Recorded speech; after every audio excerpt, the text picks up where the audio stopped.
Bhadreswar gold cup আগের বারের থেকেও আরো বড় ভাবনা নিয়ে বর্তমানে খুদে প্লেয়ারদের মাঠের আসার আগ্রহ বাড়ানোর জন্য এই কাজটা শুরু করে। বড়রা মা বাবারাও মাঠে আসে আর বাচ্চারাও মাঠে আসে, মাঠমুখী হোক শৈশব, যেটা আমাদের রিয়েল বুলের প্রথম স্লোগান ছিল।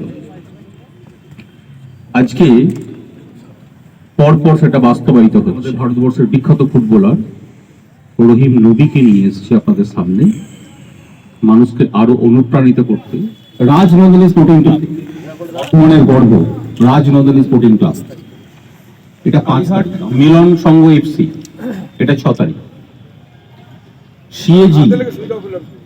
CAG Delhi, football association of Odisha, এটা 7 তারিখ, এটা 7 তারিখ। আর মোহনবাগান সুপার জায়েন্ট আর চার্চিল ব্রাদার্স এফসি গোয়া, এটা 8 তারিখ। এখানে দেখলাম ফুটবল অ্যাসোসিয়েশন অফ উড়িষ্যা, মানে এটা কিন্তু আর আপনার লোকালের মধ্যে রইল না, বড় বড় ক্লাবের সঙ্গে তার সঙ্গে কিন্তু যে বাইরের টিমগুলো আছে, মানে এটা অল ইন্ডিয়া হয়ে গেল।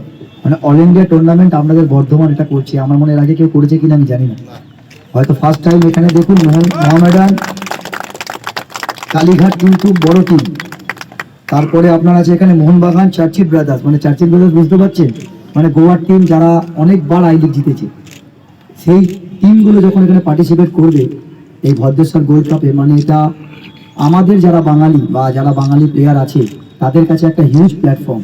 কারণ এই মুহূর্তে আপনারা খুব ভালো করে জানেন আমাদের বিএসএল ছাড়া আর আইএসএল এর কোনো খবর নেই যে আদৌ হবে কিনা আমরা জানি না, কিন্তু আপনাদের বর্ধমানবাসী এই যে ভদ্রেশ্বর গোল্ড কাপ যেটা হচ্ছে, এটাতে আমি এটুকু বলতে পারি যে এখানকার মানুষ যে একটা ফুটবল দেখবে যে উন্মাদনা, এটা আমার মনে হয় এটা বাঙালি প্লেয়ারদের জন্য ভীষণ ভালো। এবং খেলা বা মাঠ ভরানো এটা না, এনাদের উদ্দেশ্য একটাই, যেটা আমার খুব ভালো লেগে আসছে না, মাঠমুখী হচ্ছে না।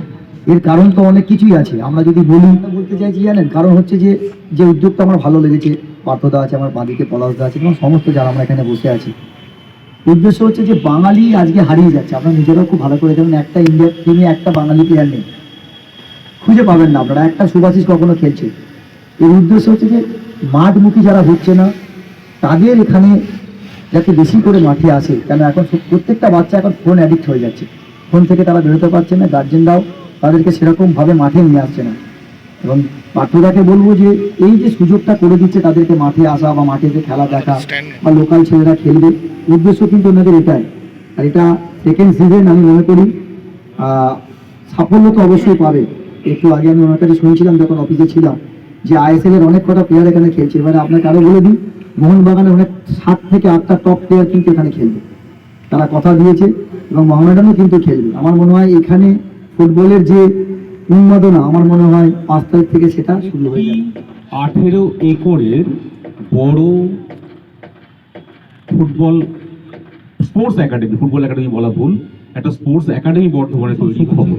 খেলার মান যতই বন্ধ হয়ে যাক বাড়ছে অন্য কোনো জায়গায়। আমাদের টুর্নামেন্ট অলরেডি রেজিস্টার্ড এবং আমাদের কাছে সুখবর যে পশ্চিমবঙ্গের ইতিহাসে বর্ধমান জেলায় এর আগে কোনোদিন কোনো টুর্নামেন্ট এআইএফএফ রেজিস্টার্ড হয়নি। আমাদের এই Bhadreswar gold cup AIFF registered হয়ে গেছে। আগামী কয়েকদিনের মধ্যেই আমরা এআইএফএফ এর সার্টিফিকেট আমরা হাতে পাবো, তখন আমরা all India Bhadreswar gold cup বলে আমরা ঘোষণা করতে পারবো। সমস্ত লিগ কিন্তু বন্ধ, একমাত্র দেখুন এই বেঙ্গল সুপার লিগটাই চলছে এবং অনেক বাঙালি এখানে খেলছে। এবং সব থেকে বড় জিনিস, এখানে যারা কোচিং করছে তারা কিন্তু নতুন জাস্ট কোচিং লাইসেন্স নিয়ে তারা কিন্তু এসছে।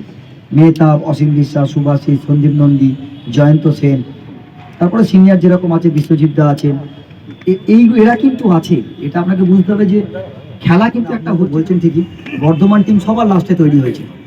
এটা আমি নিজে ছিলাম সেদিন প্রেজেন্ট এখানে, সেদিন কিন্তু অনেক লেটে তৈরি হয়েছে। একটা টিম হট করে তৈরি হয়ে রেজাল্ট পাবে না। আজকে মেহতাব হোসেনের টিম যে টপে আছে বা ব্যারেটোর টিম, এরা কিন্তু আজ 1.5 মাস আগে থেকে এরা প্রস্তুতি শুরু করে দিয়েছে। যে কোনো খেলাধুলার ক্ষেত্রে কিন্তু খুব শর্টকাট বলে কিছু নেই, আপনাকে প্র্যাকটিস প্র্যাকটিস প্র্যাকটিস তবেই আপনার সাফল্য হবে।